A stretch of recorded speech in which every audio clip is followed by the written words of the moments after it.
die and come back and actually watch yourself die. And there's a weird thrill that comes of it for these characters in this film. And Mia Goth especially, who's just her voice. And again, I know she's doing a lot more acting in this film, even though we are hearing her traditional accent. But her performance is like blood curdling. Like I was like drowning in the anxiety pool the whole time watching this movie. Hello and welcome to the movie podcast review of Infinity Pool. My name is Daniel. I am one of your hosts today, and joining alongside me, are they themselves? Are they clones? We don't know. Anthony Hello. and Shahbaz. Hello, my best friends. How are you guys? I wanted to say I love you so much, and I couldn't imagine my life without you guys. Clone. This is a That's a clone. clone. This is Clone 100% test. a clone. I failed. Get him. Shay did not pass the clone test at Did all. Did I pass the clone test or did I fail the clone test? You know, we'll leave that It's to like the a Turing audience to test. decide. It's exactly that. I'm really excited to talk about today's movie, of course, which is Infinity Pool. This film is premiering at the Sundance Film Festival and is releasing today, January 27th, in theaters across Canada and the United States. And I want to say right off the top, I want to say thank you to our friends at Elevation Pictures and Neon for inviting us to watch this film. It was very cool seeing this film, to watch it, but also see that there is a Canadian premiere for it, and Alexander Skarsgård and Brendan Cronenberg were here, of course. Famed filmmaker on his own, but also the son of David Cronenberg, who is a favorite filmmaker of mine. And it's always nice to see, like Canadian talent doing big things in the world. But we're going to talk all about that and more. Shay, I'm going to get you to start us off. How are you doing today? You look very well groomed. Well, I'm glad you finally noticed. I was gonna wear a different shirt, but I wanted to wear the shirt of our brand first here. Rocking some Right. movie podcast merch, of course, which you can purchase from our website. But beyond that, I'm talking here about something a little different. You might have noticed in the last couple of videos, I was rocking a bit of a hairy monstrosity, I would say. Like he was Well, getting bad. it was. It looked like a We didn't want to forest. say anything. Oh, okay. We didn't want to say anything. like a We Yeah, were well, getting a little Anthony unkempt. said it. Don't worry, Anthony said it. It was looking rough, but it was on purpose, and I know that people are gonna be like, "Yeah, I'm sure it was on purpose, dude." I don't know who talks like that, but if they do, Well, maybe go see a doctor. But the point that I'm trying to get across here is that I waited. I wanted to grow it out because I knew that in my mail I was expecting a product. I was expecting something that I have known about for a very long time, but I've been hesitant on. I'm a very hesitant purchaser. I look up reviews and I look everything up, and then even when the reviews are positive, I'm still kind of like, nah. So they're gonna get me here. Lo and behold, we get a package from our friends over here at Manscaped, and I tried their beard hedger, their beard trimmer, and I've never used a trimmer with a built-in adjuster before. It's always been like changing the caps on it, right. or the whatever the covers. And I'm very, very impressed. I usually with an everyday machine, it takes me about 10-15 minutes to kind of really line it up properly and do it how I want to do it. This took me like 5 minutes, and I mean, some of you might be looking at it and being like, "Yeah, that does look like a 5 minute job." For that, I don't know if you're saying thank you or f you, No, it but looks great. it It does looks look great. good. I went It a does little look bit great. shorter than I normally like to do, but that's because I really wanted to see a little bit lower than I can and just kind of get it down to Yeah, something that's a you bit wanted to different. put the beard hedger to work. We get I it. really wanted it to. You have a bit of an Amish look right now. Okay, weird. I mean, Amish, they usually have a big beard, so which part of an Amish do you look like? I don't know, man. I You're think it's the giving me glasses. I think it's the the glasses. Amish vibe. I just need the hat, and I think Yeah. it's the glasses and the beard because the Uh-huh. beard is Oh, very, oh. with Yeah, is with it the Amish, Shabazz their or beard is- Shebediah? We're not too sure. Yes. We're not too sure. It's which his name Shebediah, I is. believe. Yeah, Shebediah. Shebediah, exactly. Yeah. No, but again, thank you to our friends at Manscaped. Stay tuned later into the show to hear how you can get 20% off and free shipping off an order, courtesy of the Movie Podcast. Manscaped.com. Use promo code MoviePod. We're gonna have all those show notes below with all the information. We'll talk more about it later in the show. We're so happy to be working with them. So stay tuned throughout the month, throughout the next 30 days for a bunch more ads of us talking about grooming and our own personal like manscaping. So Daniel, this is all new to us. So you use the Manscaped, like the Manscaped trimmer, right? The 4.0. oh, the 4.0.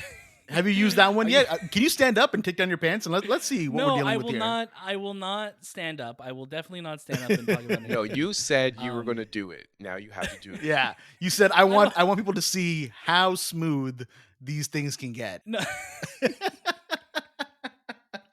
Those are your exact words, as I recall. no. I did not use the lawnmower. I did not use the That's it, the lawnmower yet. lawnmower. But I did use the beard hedger. Oh, you Which did? I did. Which my beard, again, my beard's kind of generally this length, but like Shay said, it's very nice to be able to groom so quickly. I think when it comes to my facial hair, it's always an afterthought. Sometimes it's like I'll have a beard. Sometimes it's longer, and sometimes I'll shave it. But it's nice to be able to do it like really nicely and really quickly as well. But again, stay tuned later in the show. We're gonna talk about that. Don't worry, because of course this is the movie podcast review of Infinity Pool. Like I said, this movie is gonna be coming out January 27th. And if you want to follow us at the Movie Podcast on Instagram, Twitter, TikTok, and Letterboxd, we would love if you could do that. That would mean the world to us because we have lots of reviews and interviews dropping throughout the week. We have our main episodes that typically drop on Monday, so there's lots of incredible episodes waiting for you to listen. More discussions of us talking about our own grooming as well too, which I'm assuming is going to be happening, so stay tuned for all of that. And of course, check out our show notes for all of those links and more to our YouTube, Instagram, our socials, to the promo with Manscaped. You don't want to miss anything. Lots of great information down there, so check it out. And if you're watching this on YouTube, please leave a like, leave a comment, let us know. If you're using Manscaped, let us know if you want a clone. If you have the ability to make a clone of yourself, would you want to do that? I want to hear about that. And of course, join our Discord. We're having some great conversations in there.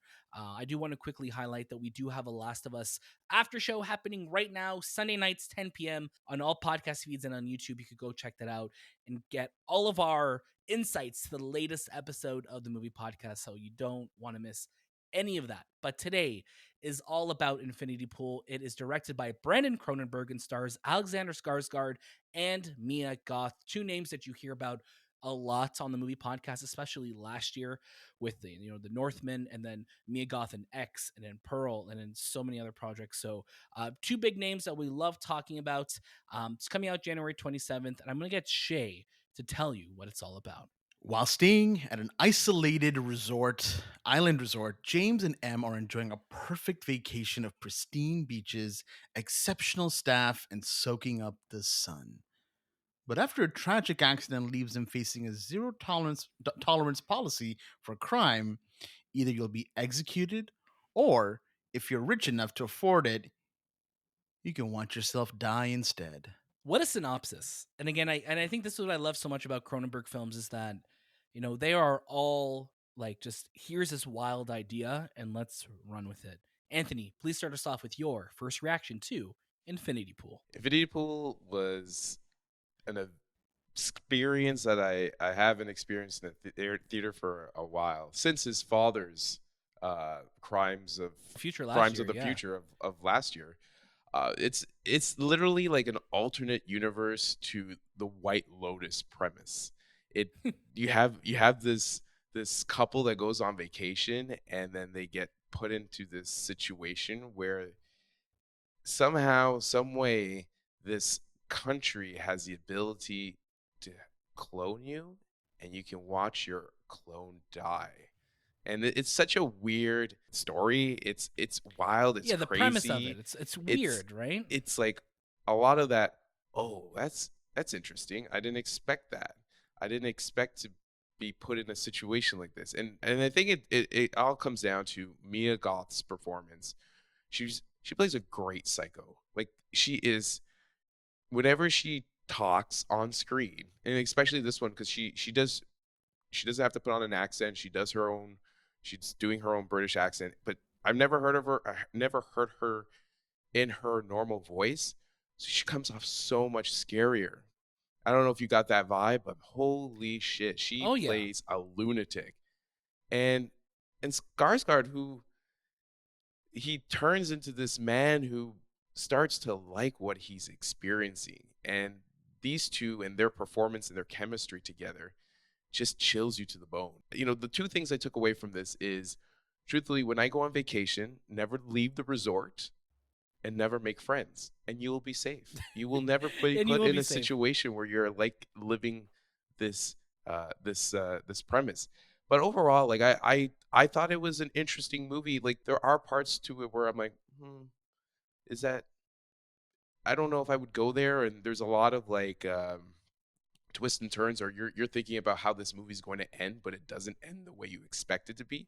Because Brendan does put in a different, we'll say, lanes that you think these characters will go down. But it's just like his father, but a little bit more accessible, I would say. That he has, this is probably his most accessible film since from his last one being Success. Was it Successor? Possessor. Possessor. Why did I say Successor? I'm Yeah. thinking of Succession because we watched the Yes. trailer Which. today. Yes. But Possessor, which was a little bit out there, but I enjoyed my time with Infinity Pool.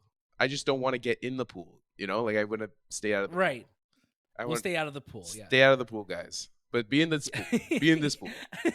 It's true, and you mentioned accessibility, and I'm right there with you. Where this feels like Brendan Cronenberg's most accessible film. We have Possessor, which came out 2 years ago. We had Antiviral, both very out there films. And this one is kind of more of a straightforward concept. Like this is this island that they're on a resort on. You get in trouble, but if you have enough money, you could pay to get a clone made of yourself and have justice acted out upon them. And what I really liked about this movie is that we really got to see the other side of it. It didn't dwell on the science, it didn't dwell on the how does this get done. It's just an intense, trippy experience throughout where it's like they're kind of getting addicted to these no consequences. And when you have all the money in the worlds and you could die and come back and actually watch yourself die, and there's a weird thrill that comes of it for these characters in this film. And Mia Goth especially, who's just her voice. And again, I know she's doing a lot more acting in this film, even though we are hearing her traditional accent. But her performance is like blood curdling. Like I was like drowning in the anxiety pool the whole time watching this movie. Like it's stressful, and I really was sitting there the whole time watching this wondering, where is this going to go, where is this going to end. And I think thematically this is where the movie really pays off for me. And I think when you're looking at a movie that relies so much on these higher concepts, it's those kind of concepts that you're going to be kind of unpacking throughout, I think. And yeah, the story is a little bit more straightforward, but it's like the I guess the outcomes of their choices is what kind of has been lingering with me. Shay, jump on in. Yeah, I mean, I think Mia Goth is just she's phenomenal. I think she's one of the top actresses that we have right now, and I think give her any role that she wants, and she'll absolutely claim it. In this movie, especially, she has this devious sexuality to her, where she's almost like a vixen. She'll kind of lure you in, and you're not sure what her intentions are. And I guess really the movie really pays a lot of attention to when you have people that are so wealthy, they live in a world with no consequences. This is like a Right. playground for them, right? At the end of the day, they're out here doing whatever they want, killing whoever they want. These are people who they can't be cloned, and when their life is taken, their life is taken. But here they are, just, well, I'll just spend a couple more dollars here and there, and I'll get somebody else. My thing is, this is really my first Cronenberg film, and I know that's a big sin on my part, and I Brandon will. Cronenberg. Oh, Cronenberg, I think in general, I can't think of a Oh David wow. Cronenberg movie that I've seen. Also, there's definitely a list of movies that, and I know, Daniel, you praise Eastern Promises over and over, and I promise you, this is the year. If anything, February, hold me accountable, because January is coming to an end here. February, hold me accountable. I will watch Eastern Promises, and his History of Violence I've seen a bit of, but I haven't finished it. So I Okay. definitely have to watch them. But back to this You heard movie. it here. You heard it here. You We heard it we will here. get Shay. We'll get Thank him. you. Thank you. Um, my thing with this movie was I think I kind of went in going like, oh, this movie is just gonna be really, really messed up. And I'm not saying that it isn't, but because I think of its accessibility, it never really left a lasting impression for me. The movie clocks in at about close to 2 hours, just under 2 hours. And I started to kind of forget the movie after I left. Like it never really lingered with me. And I think that there's a lot of interesting things in this movie, and I definitely enjoyed it. I had a good time with it, but I kind of had the enjoyment that I would for a movie that might have gone straight to streaming. And I don't mean that in an insult, but more so that those movies, you watch them at home, they pass the time really well, and then you kind of just move on. And I think this movie also is about 30 minutes too long. There's a great story in here. There's a nice short story that could be told in about an hour and a half, hour 25, even if you really wanted to. And that's it. Because once you kind of get past the initial, process of this movie, like where the story is, it just starts to repeat itself and just kind of do it over and over again. And it never really one ups itself. It stays within a very, very small compound. If anything, it feels like the movie was shot heavy in COVID times because of how sparse the people are in this movie. There's really not that many people on this resort that you're seeing, or many things that are kind of happening in this movie. And that's kind of where I was left with it. I wish it impacted me more, but I did enjoy it. It's just it maybe isn't going to be one that I'm thinking about time and time again, or even after a few days or weeks of watching this movie. But I did enjoy it. I do want to mention that. Yeah, for sure. And it's interesting, when we're in the situation where it's like, here's a really interesting concept, and I think a lot of other movies could have easily gotten bogged down in. Hold on a second. Cloning is this thing, and we're going to focus this whole movie on the fact that there's cloning. But what I really like what Brandon does in this film is like, yeah, this is just something that exists. Like, you have money, of course, this is something that we could do. You know what I mean? It doesn't dwell on that. It dwells on what are the outcomes of and what are the consequences of cloning yourself and having that, invincibility, really. And like, you have these people who have all the money in the world, you could do whatever they want. And I think what James's character, or Alexander Skarsgård's character James, I think just caught up on that. He gets addicted to that, and he's an author. He is someone who has been living off of his wife's money and surviving that way. And I really like that he kind of got caught up in something that he kind of felt that was his own. And I think that's where he was getting his thrill, because he hasn't written a book in 5+ years. He was getting caught up in something that was an experience that, maybe he'll go ahead and write a book about. It's the ending of this film is very open ended. You don't know where things are, it's very open where it goes. But I think he was really addicted just to the experience of it, to the rush of it.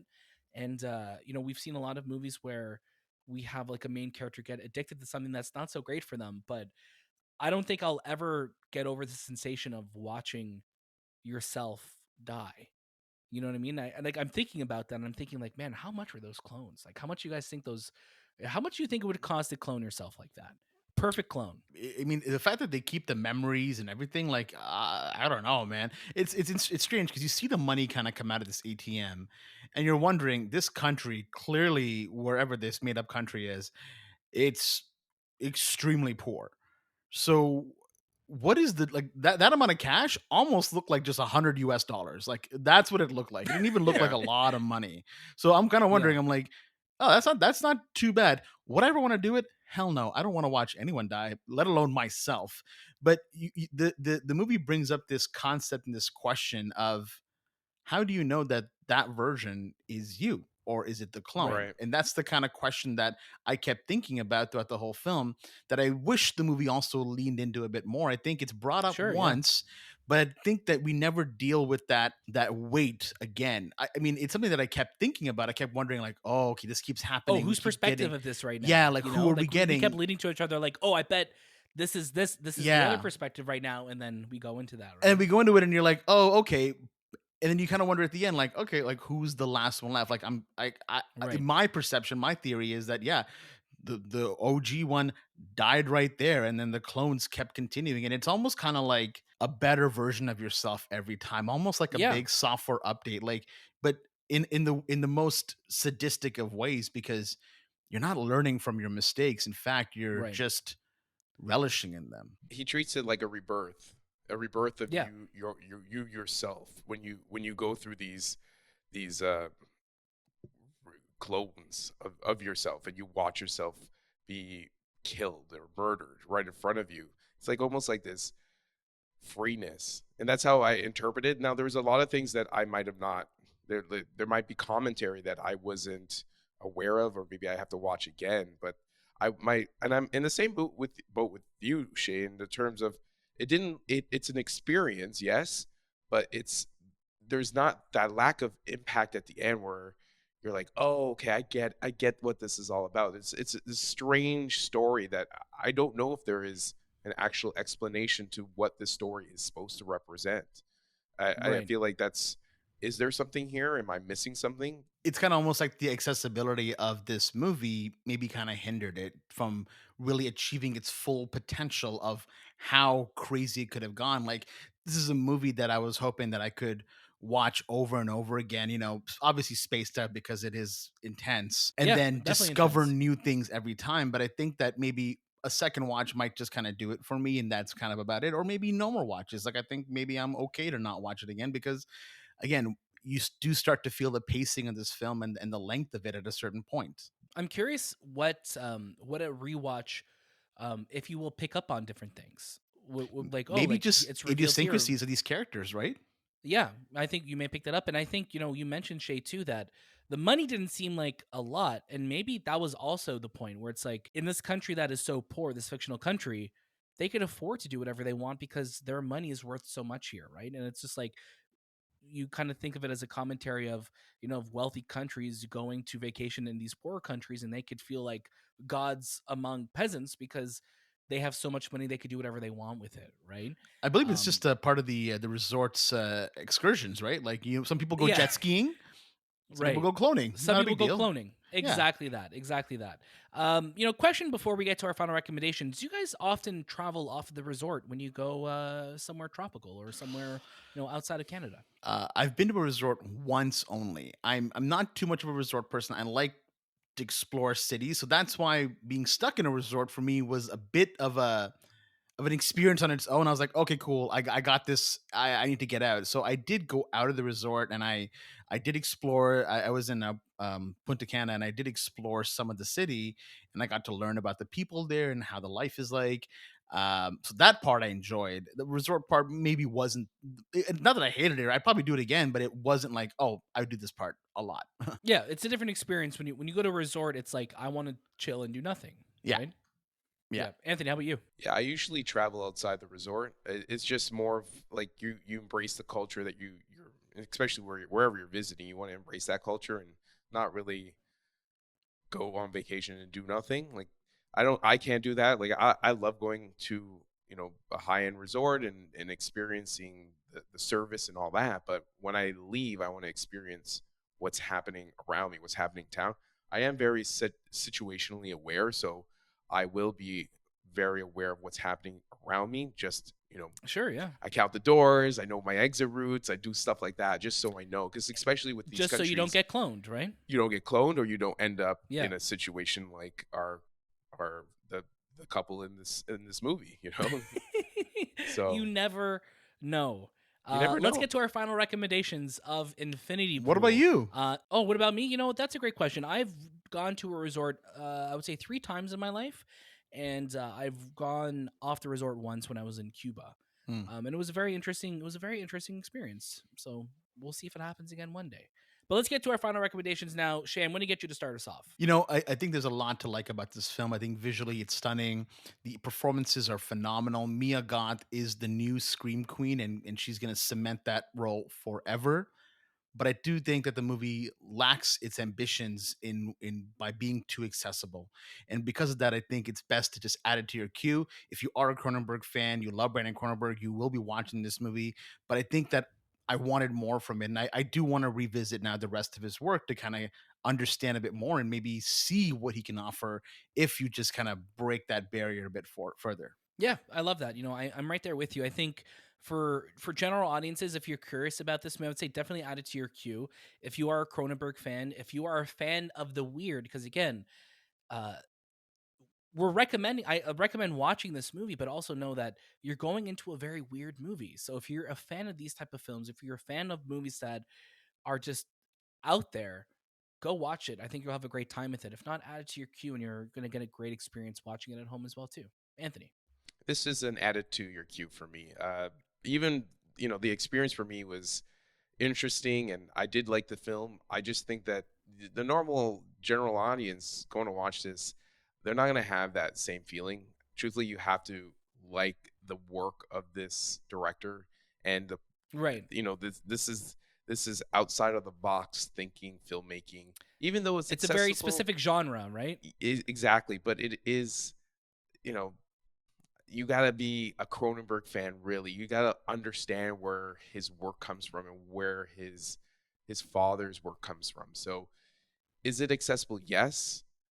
Is it still, you know, weird and crazy and twisted and Yeah. interesting? Yes, it is. And I know like a lot of people would love to watch this at home more than go right to the theater and experience it. But that's my take. There's a lot of that body horror that's in this movie, right? So be prepared for that. Like you will see blood and heads being ripped and And stabbing. gore. So Yeah. if you're not comfortable with that, just be careful because that is an essentially main part of this film. Yes, it is. That's a great call out, Jay. Thank you for that. Thank you so much for listening to the movie podcast review of Infinity Pool. As a reminder, this film is out January 27th. That is today. You could go watch it in theaters if you're looking forward to checking that out. Thank you to our friends at Elevation Pictures for inviting us to watch this movie. And of course, we'll have a brand new episode of the movie podcast out for you on Monday where we're talking about our most anticipated movies of 2023. So look forward to that. And of course, Sunday, we will have our Last of Us episode 3 breakdown. This is an episode we've been really excited to talk about. So look forward to that on Sunday. And of course, make sure you're following us on Instagram, Twitter, TikTok, and Letterboxd at The Movie Podcast. Check out our show notes below for all of those links and more. And again, today's episode is brought to you in part by our friends at Manscaped. Check out our show notes below to see how you can get 20% off and free shipping with promo code MoviePod. I just want to make sure I got that. MoviePod. We got that one word. It's in our show notes below. Check that out. You don't want to miss it. That was this time with the Movie Podcast, and we'll see you next.